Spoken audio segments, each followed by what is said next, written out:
Welcome to the School of Wisdom, a weekly podcast produced for the Bible Bistro, studying the book of Proverbs chapter by chapter. My son, hear the instruction of your father. Forsake not the law of your mother, for they shall be an ornament of grace to your head, and chains about your neck. Now, this week's lesson. Hey there, friends. Welcome back to the School of Wisdom podcast here in the Bible Bistro. This week, Proverbs chapter 17. I hope you don't mind the sound of my fan running in the background. I don't know if you can hear that or not, but I've got a little room fan running behind me. And it's kind of hot here in Cincinnati, so I thought maybe I should, get a little wind chill going on in my office. So if that's distracting, please forgive me. We're looking at chapter 17 today, and while you're getting ready to study with me chapter 17, I hope you'll take a moment to go over to my-dailydose.com, and there in the blog page you'll find an outline for Proverbs chapter 17. As a matter of fact, that's exactly what that blog entry is called, Outline for Proverbs chapter 17. There you'll have access to a PDF file that you can download it, you can use it online, however you like to use it, you can print it out. Follow along with me because I'm teaching from that very outline as we go through this study here. The outline is a little bit different today. I divided it up into three categories, so you'll notice that I have some things left justified, some things right justified, and some things centered on the page. The things that are left justified are the statements about good men. And so there are very few of those actually in this chapter. I think there's 4 that I have highlighted. And then you'll have on the right side, in the right justified column, you'll have the bad men. And those categories are listed right at the top underneath the title of the chapter. In the bad men section, you have several. There's more than 4. And they go all the way down to the end of the chapter. It's a great big section of them there in 18 through 21. We'll get to that in just a minute. And then right down the middle, you have what I call various subjects. These are just topics that need to be discussed. We talk about food and money and family and speech and gifts and reproof and fools and foolishness and strife, and you just go down the list and you just eyeball those verses, and we'll talk about those as we go through here. But there's just various, sort of a hodgepodge, a haberdashery, if you will, of subjects. So verses 16, 22, 24, 26, 28, all those have to do with various subjects that just are sort of sprinkled through here as we go through this chapter. So the overwhelming material in the chapter is about the wicked man, the wicked doer. He's the one that leads the parade beginning in verse 4. So we're trying to understand that. Another thing that's interesting here is you only have the Lord mentioned 3 times. Now compare that with chapter 16, where in chapter 16 I call that the Lord's chapter because he was mentioned an overwhelming number of times in that chapter. Here we only have him mentioned 3 times. Twice by name, and then once he's inferred when the psalmist or the proverbist talks about his maker. So the word maker is used. The Lord's name is not invoked. Only twice is the Lord's name invoked. Once in verse 15 and once in verse 3. So comparing 16 to 17, you see quite a difference. And of course, you're talking about wicked men a great deal, the overwhelming amount here in the chapter. So they're not going to have a whole lot to do with the Lord, and so he's not going to be mentioned very much in the chapter. Well, let me read for you. Let's see. I'll just read the first 3 verses, and then we'll just pick up and go on from there.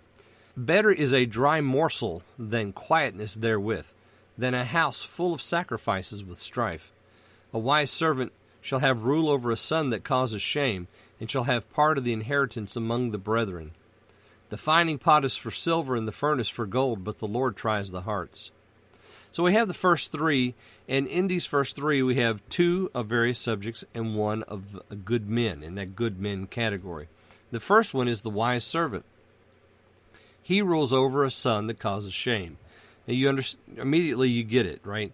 So you have a faithful man who's serving a house. We have a son who's heir to the house, and he causes shame. That is, he's foolish. We know what shame comes from. It comes from acting out foolishly. Proverbs has taught us that up to this point, so we understand what that's about.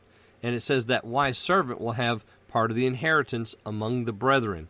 So he's treated as if he is actually flesh and blood in that family.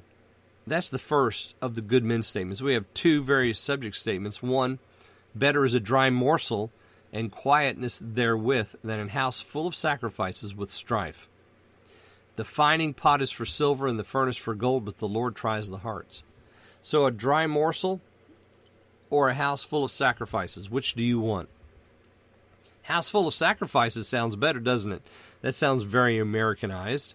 We have houses filled with sacrifices, but yet if there's a house filled with sacrifice and there's strife there, well, that's not very good. Even though you have a lot, if there's strife, there's trouble.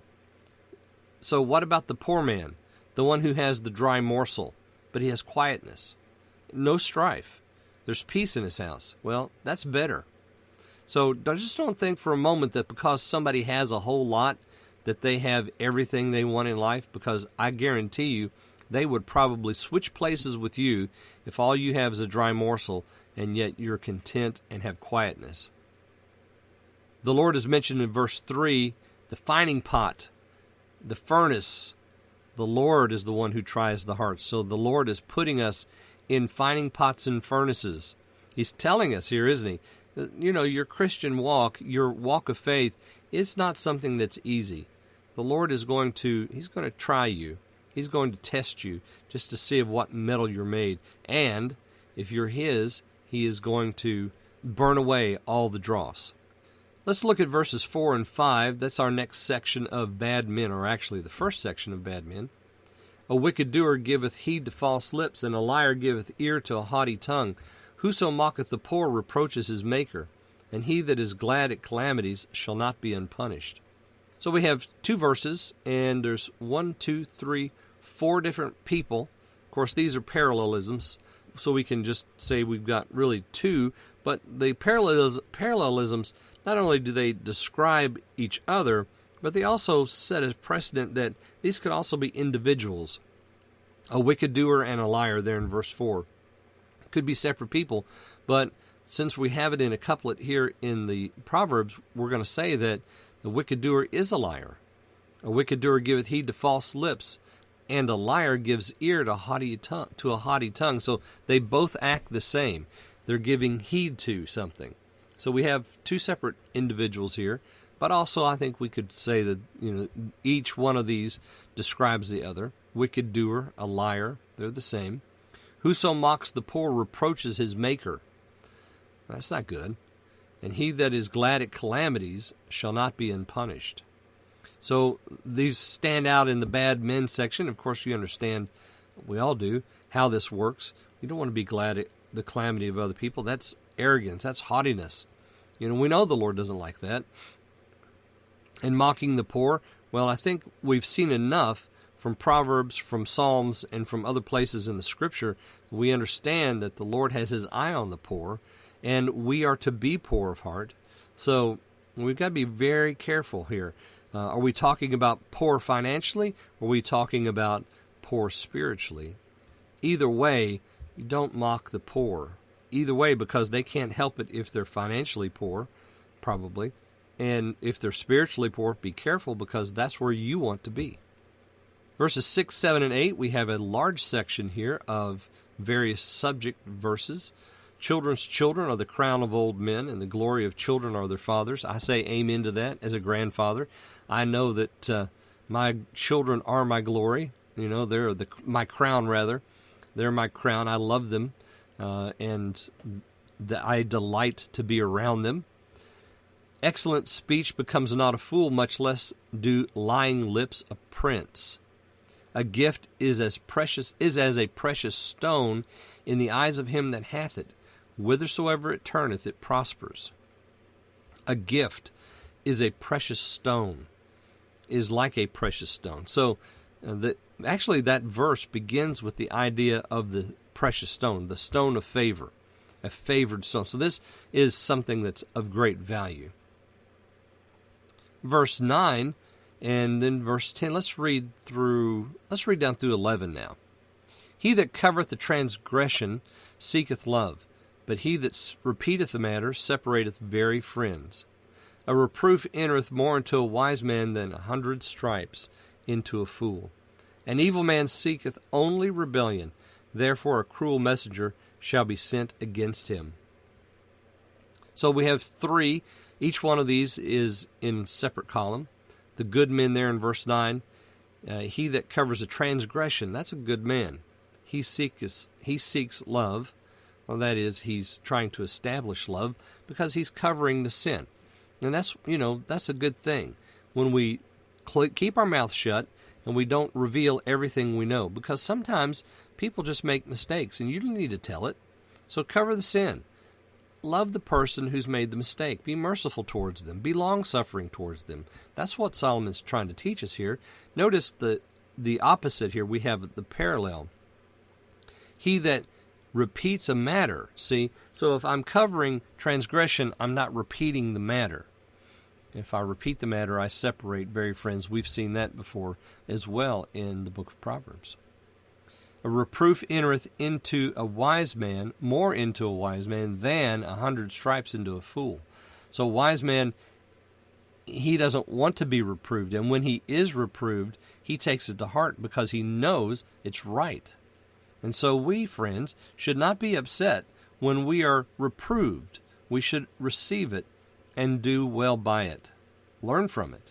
A fool will not learn, even though he receives 100 stripes. Of course, that would kill a fool. 100 stripes would be so much that it would kill someone. An evil man seeks only rebellion. Therefore a cruel messenger shall be sent against him. Well, we've seen rebellious people.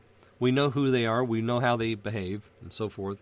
So a cruel messenger is going to be sent because the king's not going to put up with rebellion. Let a bear robbed of her whelps meet a man rather than a fool in his folly. One of my professors years ago, Dr. Marvin Tate, he wrote a commentary on Proverbs chapter 17, and he said about this verse that this is the most horrifying verse on the fool in the entirety of the book of Proverbs, because it just shows the danger of a fool. Let a bear robbed of her whelps meet a man rather than a fool in his folly.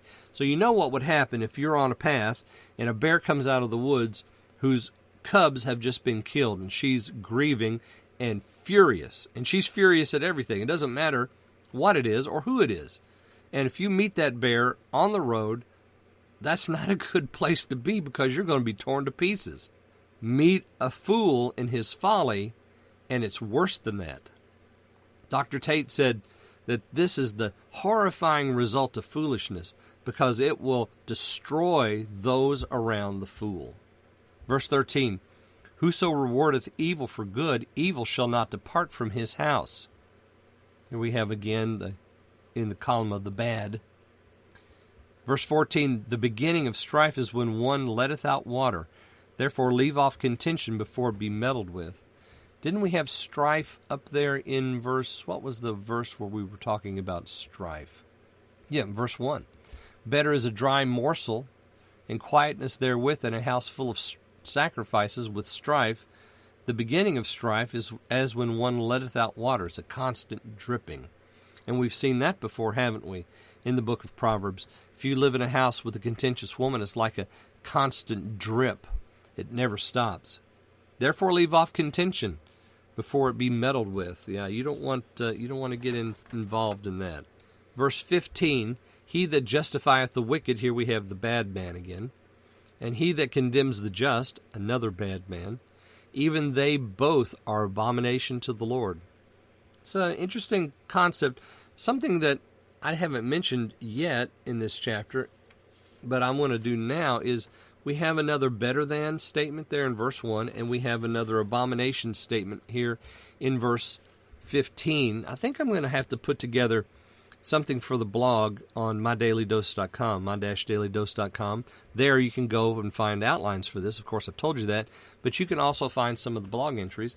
And I think what I'm going to do is I'm going to go back and just do a rundown of all the better than statements that we've had so far, and also all of these abomination statements, and just kind of put them all together in one place so we can see what that looks like. I did that very thing with the strange woman. I have that's on the blog as well. You can go there and see all about the strange woman. Verse 16, wherefore is there a price in the hand of a fool to get wisdom, seeing he hath no heart to it? So if he has money in his hand to go and buy an education, it doesn't matter. He's not going to have a heart for it. It's a waste of money. A friend loves at all times, and a brother is born for adversity. Here's the third entry in our good guys category. A friend that loves at all times. And then verses 18 through 21, we have that long list here of bad people, the bad guys. A man void of understanding, verse 18. He loveth transgression that loves strife, verse 19.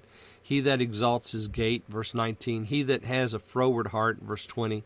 He that hath a perverse tongue, verse 20. He that begetteth a fool, verse 21. So these 1, 2, 3, 4, 5, 6 statements here, all in the bad guys category.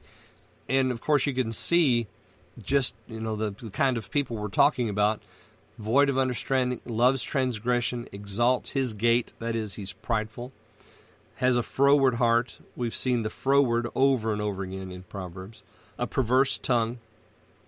Verse 21, I really didn't know whether to put that in this category or to put it in the various subjects category. We've had children already in the various subjects category, and that one I mentioned a minute ago, children's children are the crown of old men. And here, I think maybe it could be that this could go in the various subjects category, because a man that begets a fool, he doesn't set out to beget a fool. His son becomes a fool, it happens, but the proverb says here, it's to his sorrow. The father of fool has no joy. He didn't mean to, but it just happened that way.